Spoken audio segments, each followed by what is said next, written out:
कहतानी भवानी मैया दुनिया में ना बात हो।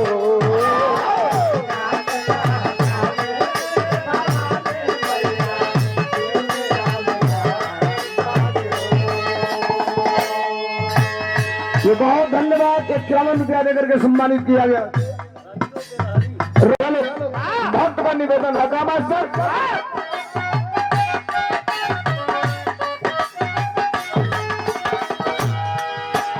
अरे जीवन की राह में, अरे जीवन की राह में अथाह बातें,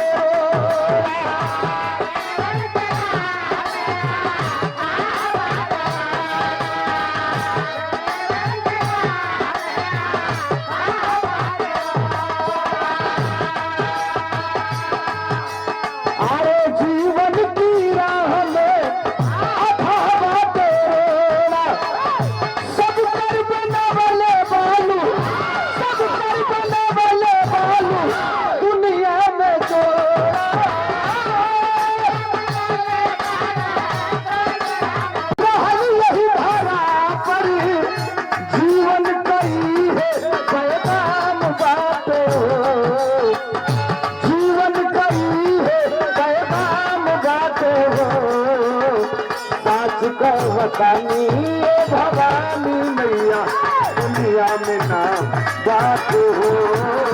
साथ कहतानी भवानी मैया दुनिया में।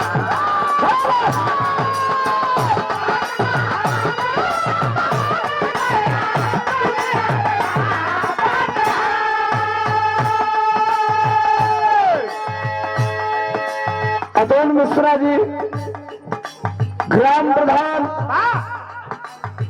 अखैसी की ऐतिहासिक धरती से ये 500 रुपया देकर के सम्मानित किया गया। शहरों में बहुत नमस्कार, बहुत प्रणाम। प्रधान जी के नमस्ते प्रणाम।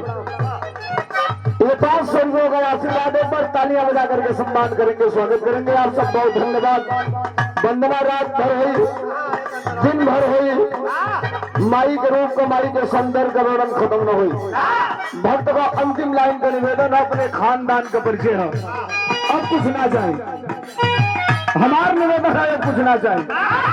अरे बिहारी का रेस वाला बड़ा सम्मान हो।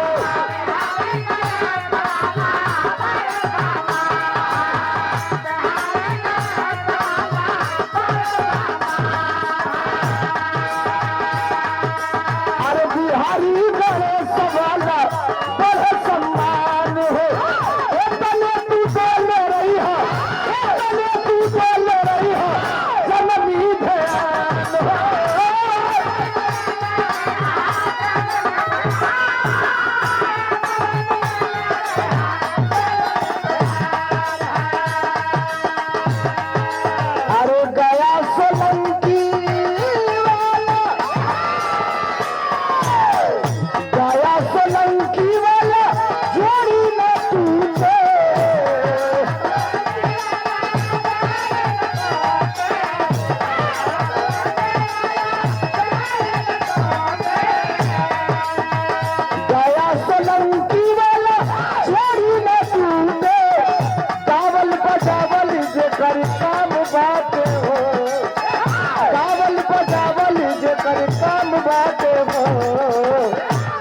साच कहतानी